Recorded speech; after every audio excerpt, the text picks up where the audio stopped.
बताएं कि आजकल टेक्नोलॉजी का दौर है और दुनिया ग्लोबल विलेज बन चुकी है। ऐसे ही है। मसनूई जहानत का दौर शुरू हो चुका है और एक अरसा हो चुका है ऐसे शुरू हुए। दुनिया भर में डिजिटल टेक्नोलॉजी की तरक्की के साथ पाकिस्तान भी तेजी से इस शोबे में अब अपनी जगह बना रहा है। Freelancing, software development, e commerce और मसनूई जहानत जैसे शोबे न सिर्फ मुल्क की मईशत को तकवीत दे रहे हैं बल्कि नौजवानों के लिए बेशुमार रोजगार और कारोबार के नए मौके भी पैदा कर रहे हैं। हुकूमत और निजी इदारे तरबियती प्रोग्राम्स, टेक्नोलॉजी पार्क्स और स्टार्टअप मराकज के जरिए इस शोबे को मजीद फरोग दे रहे। जी, अब यहाँ पर सवाल ये है कि आज 78 साल बाद आईटी के शोबे में पाकिस्तान आखिर कहाँ पर खड़ा है।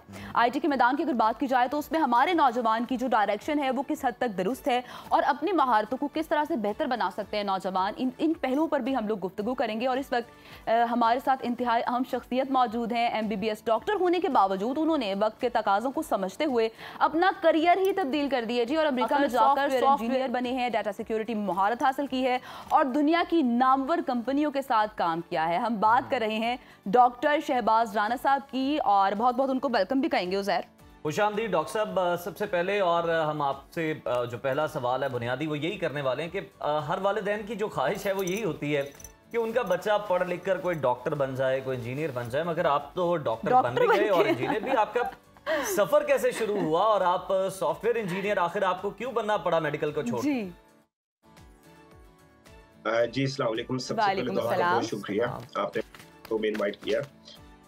जी, इसमें यह है कि जो जदीद तकाजे हैं मौजूदा दुनिया के टेक्नोलॉजी की फील्ड में, जिस तरह हम पाकिस्तानी को आगे होना चाहिए, उसी सिलसिले में एक कदम उठाया। क्योंकि मैं जब यहाँ पे अल्लामा इकबाल मेडिकल कॉलेज से ग्रेजुएशन करने के बाद जी जना हॉस्पिटल में और मेयो हॉस्पिटल में SCMO काम करने के बाद अमेरिका गया, तो वहाँ पर मैंने देखा कि एक्सेल करना है, अगर बिजनेस को फ्यूचर में अडॉप्ट करना है तो उसके लिए इंफॉर्मेशन टेक्नोलॉजी के जैसा प्लेटफॉर्म जो है वो और कोई शायद नहीं है मेरी नज़र में। तो यही वजह है कि मैंने इसका इंतखाब किया और इसमें एक्सेल किया। इंजीनियरिंग, साइबर सिक्योरिटी इंजीनियरिंग और इसके अलावा 3-4 और सब स्पेशलिटीज होती हैं जो कि ऑटोमेशन इंजीनियरिंग के लिए बेसिकली चाहिए, जिसकी जो बुनियाद होती है मशीन लर्निंग की और आर्टिफिशियल इंटेलिजेंस की। तो उसको मैंने सीखा और उसके बाद जो है वो दुनिया की बड़ी बड़ी कंपनीज में काम करने का मौका मिला। तो यहाँ से मेरे सफर का आगाज। जबरदस्त सफर का आगाज तो ऐसे हुआ। डॉक्टर साहब, हमें ये भी कहें कि अगर हम लोग पाकिस्तान की बात करें तो यहाँ पर आप क्या देख रहे हैं कि आईटी के शोबे की तरक्की में काम मजीद कितना तेज करना चाहिए, और जो पाकिस्तानी नौजवान नस्ल है उनका मुस्तकबिल इस फील्ड से डेफिनेटली जुड़ा हुआ तो है, तो आपको क्या लग रहा है कि उनकी डायरेक्शन ठीक है? मेरा नहीं ख्याल, अगर आप मेरे से एक ऑनेस्ट किस्म का आंसर चाहेंगी तो मेरा नहीं ख्याल कि पाकिस्तान, हम आपसे ऑनेस्ट आंसर ही चाहते हैं डॉक्टर साहब, ताकि को बेहतरी आ सके। जी, उसको बहुत ही ज्यादा बेहतर बनाने की जरूरत है। और अगर पाकिस्तान को हमने उठाना है इकोनॉमिकली और हर लिहाज से दुनिया का मुकाबला करना है, तो हमें इस आईटी सेक्टर को ना सिर्फ ग्रो करने की जरूरत है, बल्कि इसको डॉक्टर साहब कुछ चंद टिप्स जो हैं वो आप शेयर कर सकते हैं हमारे साथ जिससे बेहतरी लाई जा सकती है? जी, उसका जो सबसे बेहतरीन तरीका है कि नंबर 1, मैं पहले भी 2-4 प्रोग्राम्स में ये अर्ज कर चुका हूँ कि पाकिस्तान की इस वक्त सबसे ज्यादा जो बुनियादी जरूरत है वो पैसा है। जी। पैसा हासिल करने के लिए जो सबसे बेहतरीन जो एक शोबा है वो इंफॉर्मेशन टेक्नोलॉजी का है, कि जिसमें हम लोग अपने इंजीनियर्स को ट्रेन कर दें, उनको वो स्किल्स सिखा दें जो दुनिया में प्रैक्टिस होती हैं और जो दुनिया की बड़ी कंपनीज को चाहिए। जी।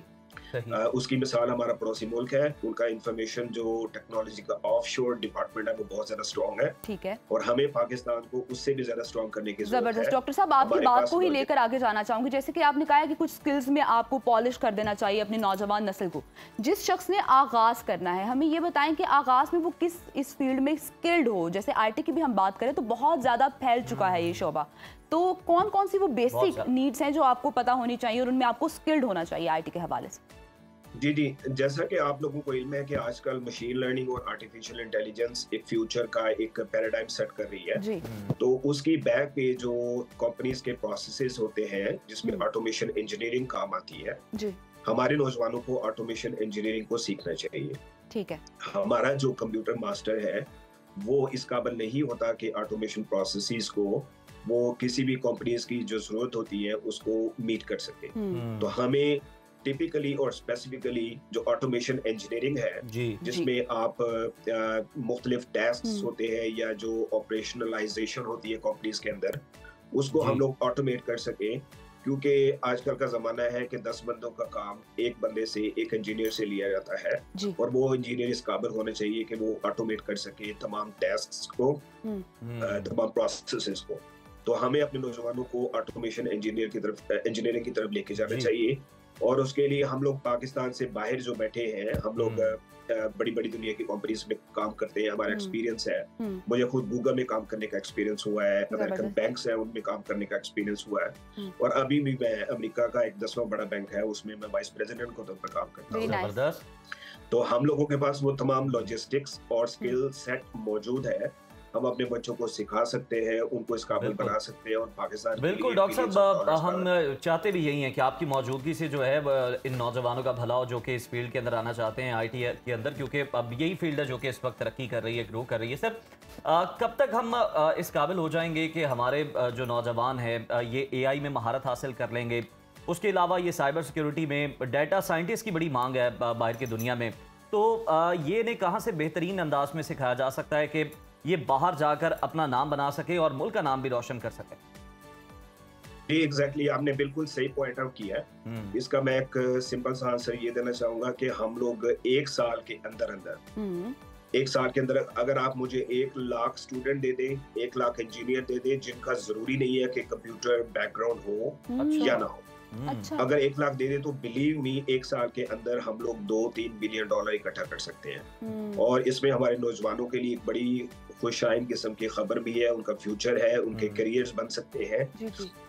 क्योंकि हमें दुनिया की जो लेटेस्ट टेक्नोलॉजीज हैं, जो स्ट्रेटेजीज हैं, जो मेथडोलॉजीज हैं, उनको अडॉप्ट करना है। अडॉप्ट करने के बाद जो इंटरनेशनल जॉब मार्केट है उसमें शेयर होल्डर्स बनना है। हमें हमारे नौजवानों को बाकायदा हिस्सादार बनना चाहिए इंटरनेशनल जॉब मार्केट में, और उसके बाद वो अपने बिजनेसेस खड़े कर सकते हैं, ज़र मुबादला पाकिस्तान लेके आ सकते हैं। तो इसके लिए तमाम किस्म की जो रिक्वायरमेंट्स हैं, जो प्रीरिक्विजिट्स हैं, वो मौजूद हैं। सही प्रॉब्लम और सिर्फ जो देर है वो सिर्फ और सिर्फ विल की है, इसको एग्जीक्यूट करने की है। बिल्कुल ठीक बात कर रहे हैं, विल पे बहुत ज्यादा डिपेंड करता है। डॉक्टर साहब, ये भी कहिएगा, हम देखते हैं कि आजकल के दौर में ना लोग किसी चीज को लर्न करने की बजाय उससे डरना शुरू कर देते हैं। जब भी कोई नई टेक्नोलॉजी का हम सामना करते हैं, हम लोग एआई की अगर लेट्स सपोज बात कर लें, तो लोग कहते हैं जी फ्यूचर तो एआई का है और इंसानों की तो नौकरियां खा जाएगा। उसको समझने की कोशिश नहीं करे, क्योंकि अगर आप उसको अंडरस्टैंड करें तो उससे डेफिनेटली आपके स्किल्स इतने इंप्रूव हो जाते हैं, आपका टाइम इतना सेव हो जाता है कि आप वो टास्क जो आपको पहले 5-6 दिन में लगा के करने पड़ते थे, अब चंद ही घंटों में आप कर सकते हैं। तो नौजवानों को क्या पैगाम देना चाहेंगे जो डरते हैं इन तमाम चीजों से? देखिए, एक बड़ा मेरा वाज़ेह पैगाम है हमारे नौजवानों के लिए, वालिदैन के लिए और गवर्नमेंट में बैठे लोगों के लिए, कि मेहनत एक ऐसी चीज है जिसकी तलकीन ना सिर्फ हमारे इस्लाम में की गई है, बल्कि मौजूदा जदीद तकाज़ों की एक बुनियादी जरूरत है। तो हम लोगों को मेहनत से नहीं डरना चाहिए, शॉर्टकट्स को इस्तेमाल करना छोड़ें, ये टिकटॉक और सोशल मीडिया पे वक्त ज़ाया करना छोड़ें। और मैं अपने नौजवानों को ये यकीन दिलाता हूँ कि अगर वो जेन्युइन एकेडमिक एक्सरसाइज करेंगे, जिस तरह का एक मेरा प्लान है कि 1 साल के अंदर अंदर 10 महीने 1 साल के अंदर हमारे नौजवानों को इस काबिल बना देना कि वो तमाम स्किल सेट, मैं इसको स्किल सेट का नाम देता हूँ, कि जिसमें 8, 9, 10 किस्म की मुख्तलिफ स्किल्स हैं, जो कि किसी भी जॉब डिस्क्रिप्शन में अगर आप गूगल करेंगे तो आपको उसमें मिलेंगी, जो कि अमेरिका में या यूरोप में या बड़े मुल्कों में। बिल्कुल डॉक्टर साहब, आपने बड़ी सही तजवीज़ जो दी है, बस हम जो है अब ये उम्मीद ही कर सकते हैं कि अरबाब इख्तियार यहाँ पर भी कान धर लें, सियासी कश्मकश को छोड़कर, नूरा कुश्ती को छोड़कर, ताकि जो मुल्क है उसका भला हो सके और पाकिस्तान में जो है कुछ सरमाया आ सके, और साथ ही साथ जो नौजवान हैं उनका भी बड़ा भला हो सके। बहुत शुक्रिया आपका डॉक्टर शहबाज साहब हमारे साथ मौजूद थे। नाज़रीन, दूसरी जानिब जिस तरह से डॉक्टर साहब बता रहे थे कि बहुत ज़्यादा पोटेंशियल मौजूद है आईटी के शोबे के अंदर, नौजवानों को महारतें सिखाने की ज़रूरत है, और अगर ऐसा कर दिया जाए तो पाकिस्तान में यकीनन बहुत सारा जो पैसा है पाकिस्तान काफी ज्यादा उससे हासिल हो सकते हैं। और नौजवानों के स्किल्स की जैसे बात की ना, वही बात है, आप डरे मत बल्कि स्किल्स को सीखें।